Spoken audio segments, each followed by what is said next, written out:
বৃষ্টি, তুমি কিন্তু তোমার ইচ্ছাগুলো এখন আমায় বলো নাই। থাক না বারফি, বাদ দাও ওসব। হাই, আপনারা শুনছেন রেডিও মিষ্টি। আমি আজকে ইচ্ছা ছিল জীবনের শেষ নিঃশ্বাস পর্যন্ত শুধু হাসবো, কিন্তু এত তাড়াতাড়ি শেষ আসবে ভাবিনি। আমার দুটো সিক্রেট ইচ্ছা আছে জানো। প্রথম ইচ্ছেটা হচ্ছে আমি আমার সবচেয়ে প্রিয় মানুষটার সাথে ওই ইচ্ছে পাহাড়ে যাব। আর একটু এদিকে আসো, তোমার সাথে ইম্পর্টেন্ট কথা আছে। আসো, চোখটা বন্ধ কর, চোখটা খোলো।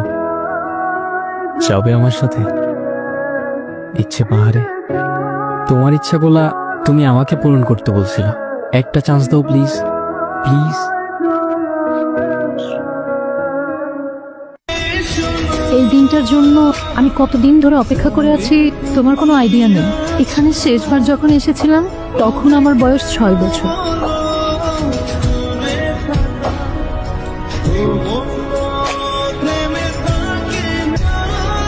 বৃষ্টি, কি হলো? কিছু বলতেছো না কেন? বৃষ্টি, মজা করো না কিন্তু এখন আমার সাথে। কি হচ্ছে? আর দ্বিতীয় ইচ্ছেটা হচ্ছে আমার শেষ নিঃশ্বাসটা যেন ওই পাহাড়েই হয়। তোমার ইচ্ছে তো পূরণ হয়ে গেল, কিন্তু আমি আবারও একাই রয়ে গেলাম। I miss you.